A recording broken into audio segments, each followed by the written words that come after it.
Hello dear students.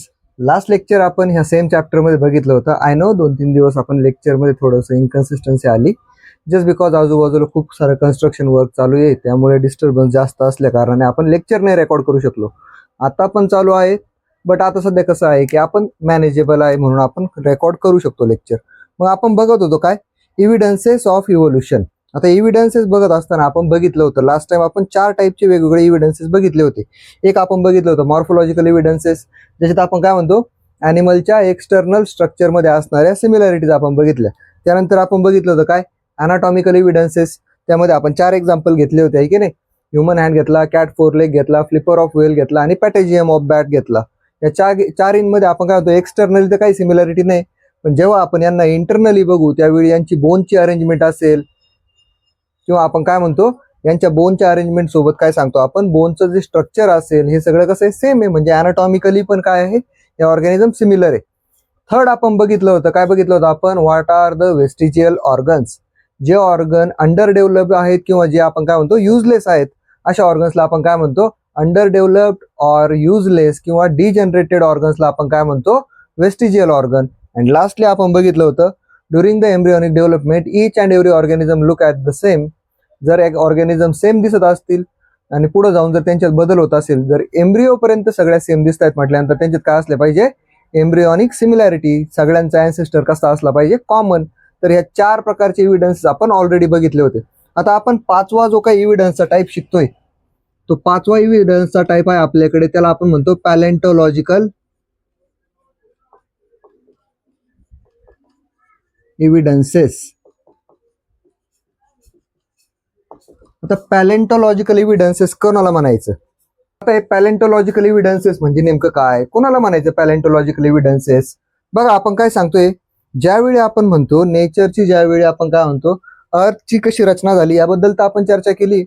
त्यानंतर पण अर्थवरती काय असतील, खूप सारे काय असतील बरं, डिझास्टर चालू असतील. फॉर एक्झाम्पल आपण काय सांगू, अर्थवरती आपण काय म्हणू, कुठंतरी आपण म्हणू फ्लड आला असेल, कुठंतरी वॉल्कॅनो फुटला असेल, एखादा वॉल्कॅनोचं काय झालं असेल इरप्शन झाला असेल, किंवा आपण अजून पण काय सांगतोय कुठंतरी आपण असं म्हणू लँडस्लाईड झाले असेल. मग ह्या सगळ्या कारणांना जर आपण नजरेत ठेवलं तर याच्यावरून झालं काय असेल, फ्लड आला, कितीतरी ऑर्गॅनिझम फ्लडमुळे काय झाले पाण्यासोबत वाहून येणाऱ्या चिखलाखाली दबून गेले. दुसरं आपण काय सांगतोय, चुकून लँडस्लाईड झाली तर जिवंतच्या जिवंत ऑर्गॅनिझम काय झाल्या 2 लेयरच्या मध्ये, वरून माती खालून माती, आणि दोघांच्या मध्ये फसून गेल्या. आणि हजारो वर्ष लोटल्यानंतर आपण काय सांगतो अशा ऑर्गॅनिझमचे काय शिल्लक राहतील, रिमेनिंग पार्ट्स. रिमेनिंग पार्ट मध्ये काय, आता स्किन असेल, हेअर असतील, हे तर डिग्रेड होऊन जातील, पण त्यांचे बोन्स वगैरे जे असतील ते सगळे काय असतील अंडरग्राऊंड कुठेतरी सिक्युअर केले जातील. मग अशा स्ट्रक्चरचा आपण अभ्यास करताना काय सांगतोय, large number of organisms, large number of organisms, large number of organisms get buried due to disasters like, get buried due to these disasters. आता आपण ऑलरेडी नाव लिहिले म्हणून आपण असं म्हणू these disasters. आता या डिझास्टर्स मुळे काय होतं, व्हॉल्कॅनो असेल, फ्लड असेल, किंवा आपण काय म्हणतो लँडस्लाईड असेल, या सगळ्या डिझास्टर मुळे काय होतं बरेचसे अॅनिमल काय होतात जमिनीखाली गाडले जातात. त्यानंतर आपण काय सांगतोय, हे जे अॅनिमल गाडले गेलेत यांच्या बाबतीत काय घडणार आहे, काही दिवसानंतर यांचे काय राहतील रिमेनिंग पार्ट आपल्याला सापडतील. मग आपण काय सांगतोय रेमनंट्स.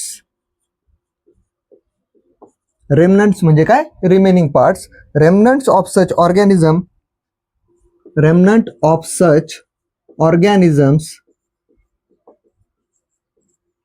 रेमनंट of such organisms remains preserved. Preserved म्हणजे काय, जसेच्या तसे स्टोअर केले जातील अंडरग्राऊंड.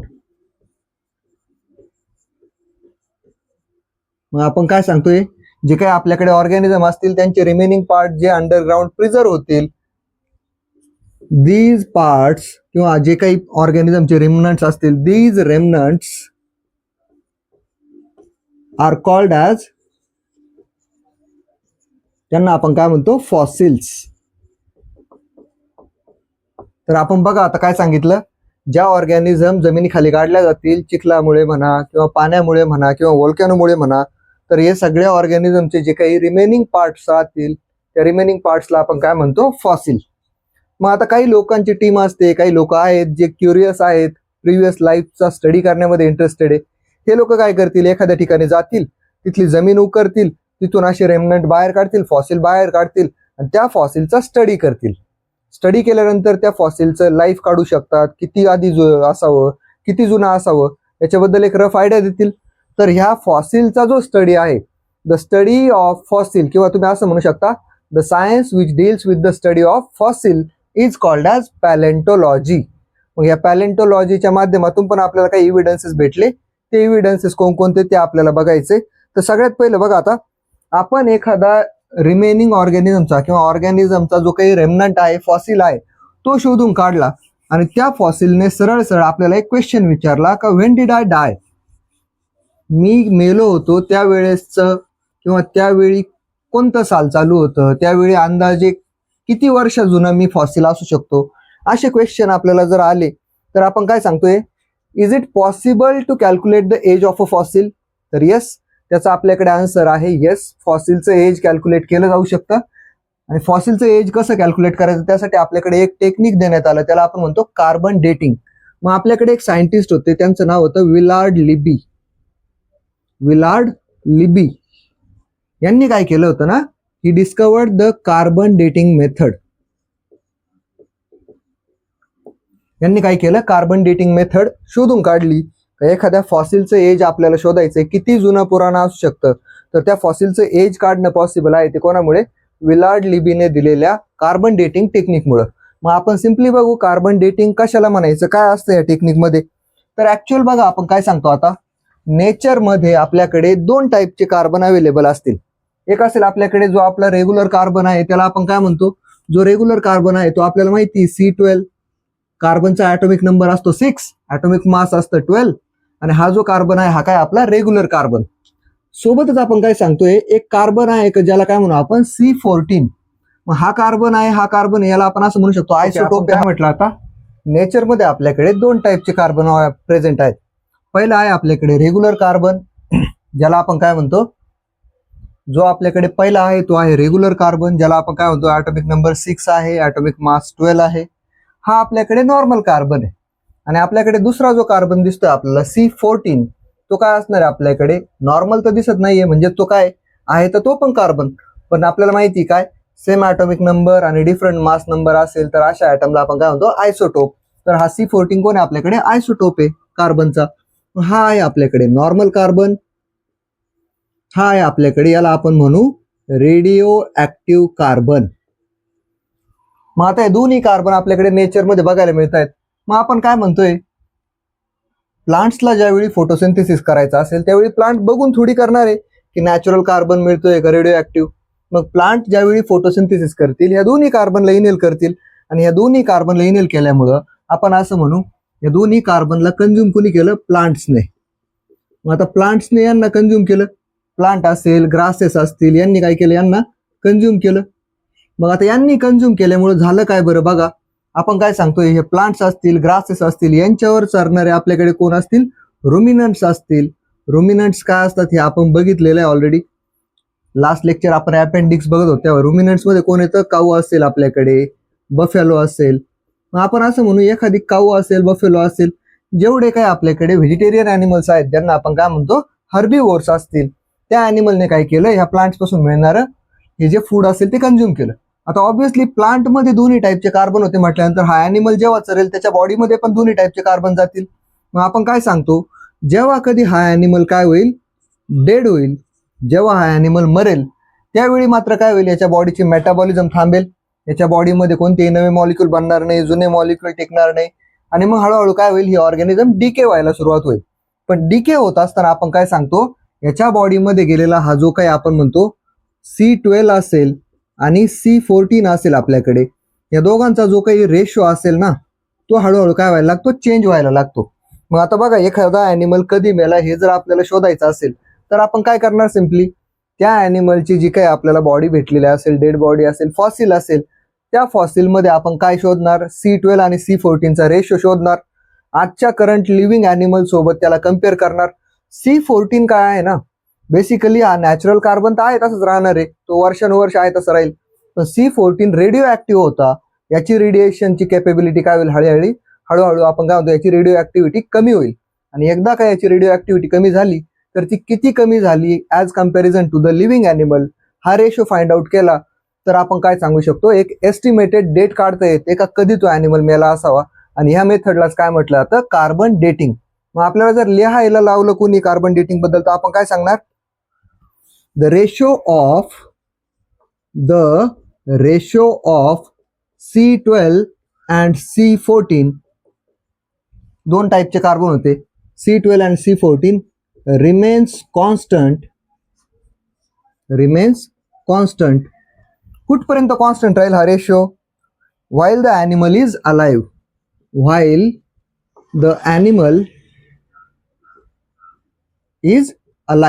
जोपर्यंत प्राणी जिवंत असेल तोपर्यंत काय सांगतो आपण, हा रेशो कॉन्स्टंट राहील. दुसऱ्या पॉइंट मध्ये आपण काय सांगतो, सरळ सरळ, जेव्हा हा ॲनिमल मरेल, in case of dead bodies of plants and animals, in case of dead bodies of plants and animals.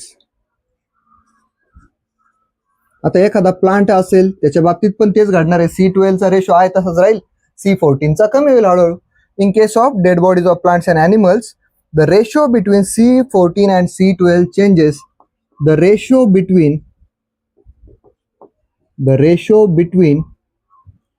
C12 and C14 changes. एकदा काय ॲनिमल किंवा प्लांट डेड झाला त्याच्या बॉडीमध्ये काय होईल, हा रेशो कंटिन्युअसली चेंज होईल. पण हा रेशो काय होत राहील बरं, हळूहळू चेंज होईल पण कंटिन्यू चेंज होत राहील, कंटिन्युअसली. हा रेशो कंटिन्युअसली काय होत राहील, चेंज होत राहील. मग आपण पुढे जाऊन काय सांगतोय, ज्यावेळी आपण बाय कम्पेअरिंग आपण हा रेशो कम्पेअर केला कोणासोबत, by comparing these ratios with living animals,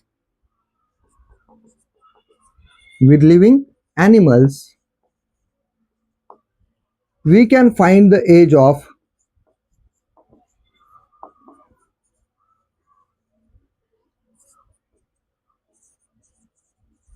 dead animal or plant. Dead body म्हटलं तरी चालेल किंवा आपण काय म्हणू, we can find the age of fossil. सोपा वर्ड वापरू. आणि ह्याच मेथडला आपण काय म्हणतो, दिस टेक्निक और this method is known as carbon dating. ह्या मेथडलाच आपण काय म्हणतो, कार्बन डेटिंग. तर आपल्याकडे बघा असा आन्सर असेल आपल्याकडे, पॅलेंटोलॉजिकल एव्हिडन्सेस मध्ये आपण बघितलं व्हॉट आर पॅलेंटोलॉजिकल एव्हिडन्सेस.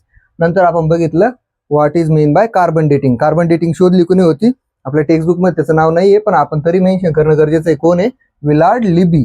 तर या पद्धतीने आपल्याकडे असेल कार्बन डेटिंग. आता आपण पुढे जाऊ, आपल्याकडे पुढचा आणि शेवटचा एक एव्हिडन्स आहे इव्होल्युशनचा. त्या एव्हिडन्सला आपण काय म्हणतोय, basically the last evidence of evolution is connecting links. आता आपल्याला नावातूनच कळलं असेल कनेक्टिंग लिंक म्हणजे काय. लिंक कशाला म्हणतो आपण, ज्यावेळी दोन गोष्टींना जोडलं जातं त्याला काय म्हणतो आपण, लिंक म्हणतो. आणि कनेक्टिंग म्हटल्यानंतर काय, दोन गोष्टींना एकत्र जोडणारा जो ॲनिमल असेल, सपोज आपण असं म्हणू आपल्याकडे ए ॲनिमल आहे, बी ॲनिमल आहे आणि आपण असं म्हणू सी ॲनिमल आहे. जर आपल्याकडे ए ॲनिमल आहे, हा बी ॲनिमल आहे आणि या दोघांचेही कॅरेक्टर दाखवणारा मध्येच कोणतरी सी असेल तर त्याला आपण काय म्हणतो, ह्या ए आणि बीच्या मध्ये हा कोण आहे, कनेक्टिंग लिंक. मग आपल्याकडे लास्ट जो एव्हिडन्स आहे कोण आहे, कनेक्टिंग लिंक्स. मग आता बघा बरं एक एक्झाम्पल घेऊ आपण.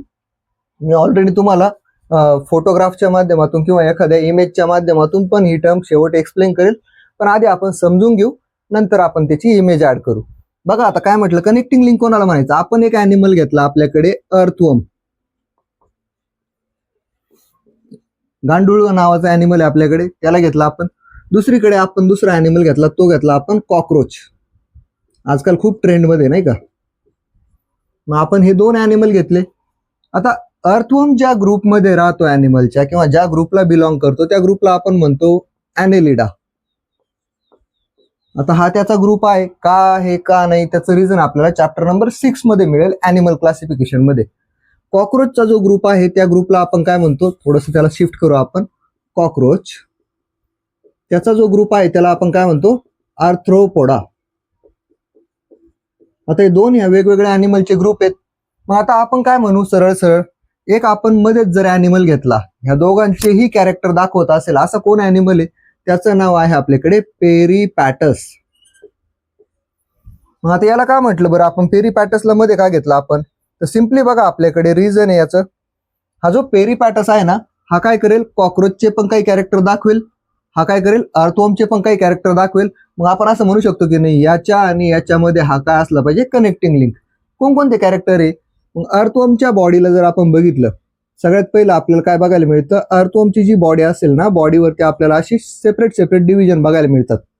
या डिव्हिजन्सला आपण काय म्हणतो, these are called as segment. मग आपण असं म्हणू शकतो की नाही, अर्थवॉर्मची जी बॉडी आहे ती कशी आहे आपल्याकडे, सेगमेंटेड. मग आपण असं म्हणू, पहिलं कॅरेक्टर काय आपल्याकडे, सेगमेंटेड बॉडी. मग आता पेरिपॅटस जर बघितला आपण, याच्या बॉडीवरती पण याच्यासारखे सेगमेंट दिसतील. दुसरं आपण काय सांगतो, अर्थवॉर्मच्या बॉडीवरती एक थिन कव्हरिंग आहे, असं ट्रान्सपरंट, एकदम हलका, आपल्याला दिसणार पण नाही, बारीक बघावं लागेल तेव्हा दिसेल. तर हे जे काही आपल्याकडे कव्हरिंग आहे, या कव्हरिंगला आपण काय म्हणतो, क्युटिकल. याला काय म्हणतो आपण, क्युटिकल. मग क्युटिकल अर्थवॉर्म मध्ये प्रेझेंट येतं, याच्यामध्ये पण प्रेझेंट आहे पेरिपॅटस मध्ये. आणि लास्टला आपण काय सांगतोय सरळ सरळ, अर्थवॉर्मला जर एकदम बारीक बघितलं आपण मायक्रोस्कोपिक लेवलवरती, तर आपल्याला काय दिसतं, अर्थवॉर्मकडे असे एकदम छोटे छोटे पाय असतील. या पायांना आपण काय म्हणतो, we call them as a पॅरापोडिया.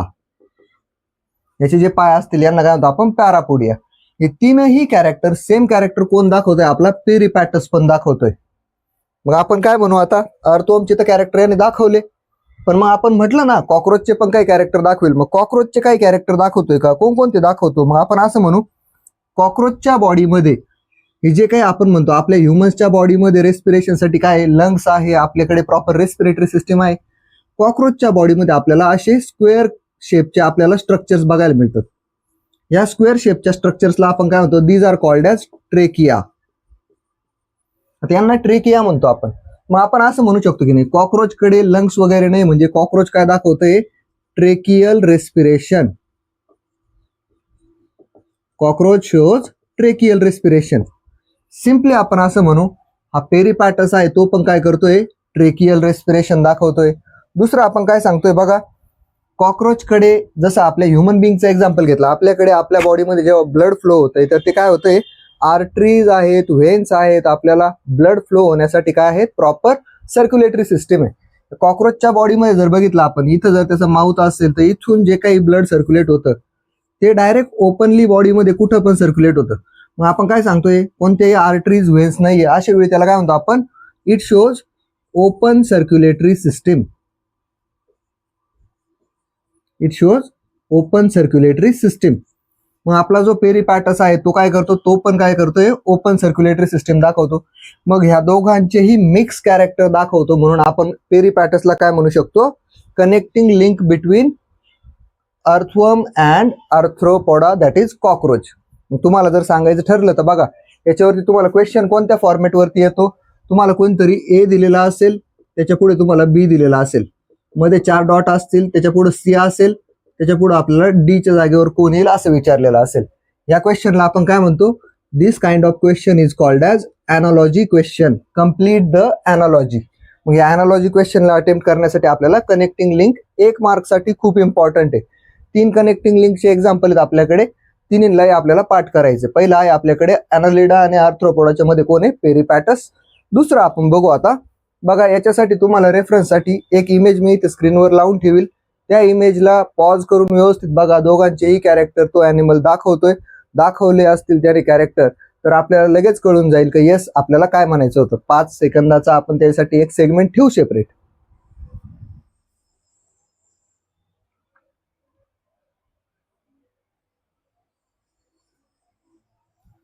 Okay, then moving to the second example of the connecting link.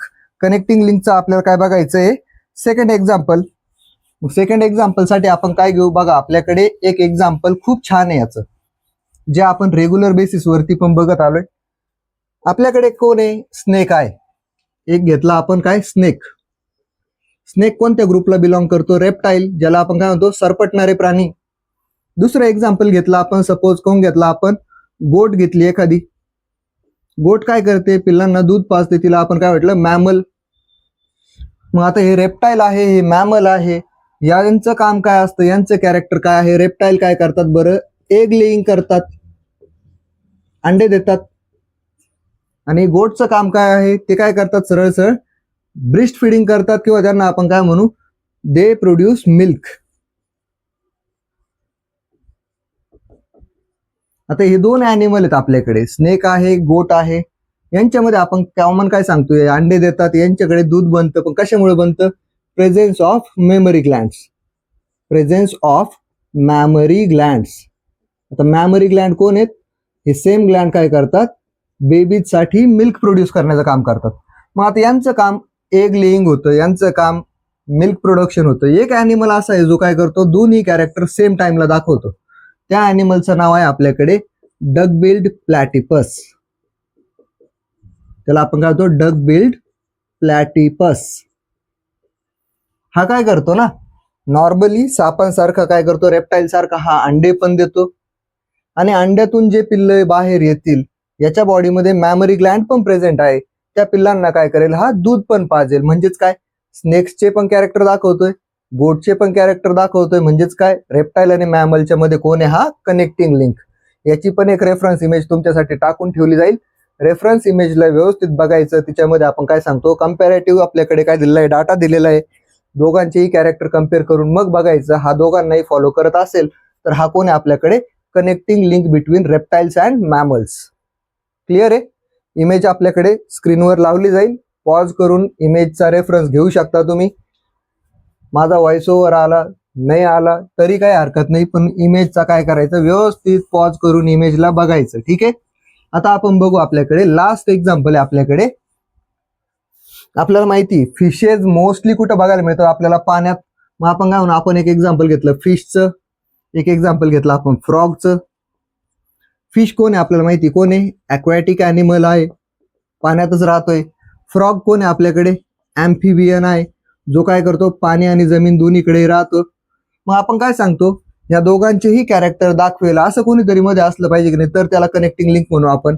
Fish आणि ॲम्फिबियन फ्रॉग या दोघांच्याही मध्ये, ॲक्वॅटिक आणि ॲम्फिबियनच्या मध्ये कनेक्टिंग लिंकचं काम कोण करते? एक फिश आहे, तिचं नाव आहे लंग फिश. मग ही लंग फिश काय करते ना आपल्याकडे? तर बेसिकली बाय नेचर पाण्यात राहते म्हणून ही तर फिश आहे, ॲक्वॅटिक आहे. पण जेव्हा तिला श्वास घ्यायचा असेल ती काय करते? वॉटरच्या सरफेसवरती येते, लंग्सच्या मदतीने ऑक्सिजन इनहेल करते. म्हणून आपण काय सांगतोय? ती कॅरेक्टर दाखवते ॲज अ लिव्हिंग ॲनिमल. कोण आहे ती? ॲक्वॅटिक ॲनिमल आहे, फिश आहे. पण श्वास घेण्यासाठी ती काय करते? वरती येते, श्वास घेते आणि पुन्हा पाण्यात जाते. म्हणजे ती कोणी? ॲम्फिबियस नेचर पण दाखवते.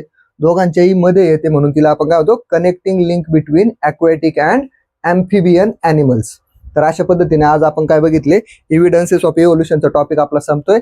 आता या चॅप्टरमध्ये आपल्याकडे फार तर एक लेक्चरचा डाटा शिल्लक राहतोय, दॅट इज ह्युमन इव्होल्युशन. कसं झालं होतं, काय झालं होतं ते आपल्याला बघायचंय. तुमचं काम आता काय असलं पाहिजे? नोट्स वगैरे लिहित चला. आणि कितीही नाही म्हटलं तर आपल्याला माहिती आहे, आपल्या मित्रामैत्रिणींपर्यंत लेक्चरला पोहोचवा, अभ्यास करत राहा, चॅनलला सबस्क्राईब करा, व्हिडिओला लाईक करा, आणि सगळ्यात महत्त्वाचं आपल्या मित्रमैत्रिणींसोबत शेअर पण करा. जेणेकरून आपल्याला पण काय होईल? लवकरात लवकर लेक्चर अपलोड करण्यासाठी एक मोटिवेशन मिळेल, दुसरं काही नाही.